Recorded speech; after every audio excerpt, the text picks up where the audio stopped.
ಅದ್ರ ಬಗ್ಗೆ ನೋಡಿ ಈಗಾಗಲೇ ಕ್ಯಾಬಿನೆಟಲ್ಲಿ ಚರ್ಚೆ ನಡೆದಿದೆ, ಚರ್ಚೆ ಮುಂದುವರಿತಾ ಇದೆ, ಇನ್ನೂ ಅದ್ರ ಬಗ್ಗೆ ನಿರ್ಧಾರ ಆಗಿಲ್ಲ. ಮಾನ್ಯ ಮುಖ್ಯಮಂತ್ರಿಗಳು ಎಲ್ಲರ ಅಭಿಪ್ರಾಯ ಕೇಳ್ತಾ ಇದ್ದಾರೆ, ಚರ್ಚೆ ಮುಂದುವರೆದಿದೆ ಅಷ್ಟೇ. ಕಾಂತರಾಜು ವರದಿನೇ ಮೂಲ ಪ್ರತಿ ಮಿಸ್ಸಿಂಗ್ ಚರ್ಚೆ ಮಾಡ್ತಾ ಇದ್ದಾರೆ. ಮೂಲ ಪ್ರತಿ ಹೆಂಗ್ ಅದ್ರ ಬಗ್ಗೆ ಏನು ನೋಡಿ, ಎಲ್ಲ ಸಚಿವರಿಗೆ ಮಾಹಿತಿ ಕೊಡಲಾಗಿದೆ. ಆ ಮಾಹಿತಿಯನ್ನು ಸಚಿವರು ತಗೊಂಡು ತಮ್ಮ ಅಭಿಪ್ರಾಯವನ್ನು ಹೇಳ್ತಾ ಇದ್ದಾರೆ.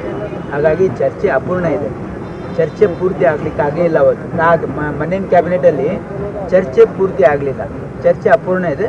ಅದಕ್ಕೆ ಮಾನ್ಯ ಮುಖ್ಯಮಂತ್ರಿ ಏನು ಹೇಳಿದ್ರು, ಮತ್ತೆ ಮುಂದಿನ ಕ್ಯಾಬಿನೆಟಲ್ಲಿ ಚರ್ಚೆ ಮಾಡೋಣ ಅಂತ ಹೇಳಿದ್ದಾರೆ. ಆದರೆ ಮುಂದೆ 24ನೇ ತಾರೀಕು ಮಲೈ ಮಹದೇಶ್ವರದಲ್ಲಿದೆ. ಹಾಗಾಗಿ ಆ ಭಾಗದ ಎಲ್ಲ ಒಂದು ಇಶ್ಯೂಸ್ ಬರ್ತಾ ಇದೆ. ಮುಂದಿನ ಕ್ಯಾಬಿನೆಟಲ್ಲಿ ಇದು ಚರ್ಚೆಗೆ ಬರುತ್ತೆ.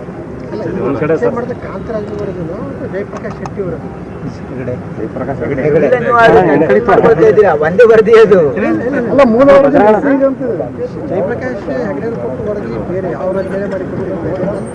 ಅಲ್ಲ, ಡಾಟಾ ಕಲೆಕ್ಷನ್ ಮಾಡಿರೋದು ಕಾಂತರಾಜ್ ವರದಿ ಅವರೇ. ಡಾಟಾ ಕಲೆಕ್ಷನ್ ಮಾಡಿದ್ಮೇಲೆ ಇವರು ಅವ್ರದ್ದು ಟರ್ಮ್ ಮುಗಿದ್ಮೇಲೆ ಇವ್ರಿಗೆ ಅಪಾಯಿಂಟ್ ಮಾಡಿದ್ದಾರೆ. ಬೇರೆ ಬೇರೆ ವರದಿ ಹಂಗಾಗಿ ನೀವು this is news to me, ಹಂಗೇನಿಲ್ಲ. ಕಾಂತರಾಜ್ ವರದಿ ಅವರೇ, ಕಾಂತರಾಜ್ ಅವರ ಸಮಿತಿ ಇದ್ದಾಗಲೇ ಅದು ಗಣತಿ ಆಗಿದ್ದು. ಅದಾದ್ಮೇಲೆ ಟರ್ಮ್ ಮುಗಿದ್ಮೇಲೆ ಜಯಪ್ರಕಾಶ್ ಹೆಗಡೆ ಅವರನ್ನ ಅಪಾಯಿಂಟ್ ಮಾಡಿದ್ದಾರೆ. ಅದು ಮುಂದುವರೆದಿರುತ್ತೆ. ಸರ್, ಈ ವರದಿ ನಿಮ್ಮೆಲ್ಲರ ಕೈ ಸೇರಿದೆ, ಸಚಿವರ ಕೈ ಸೇರಿದೆ. ಅದರ ಜಿಸ್ಟ್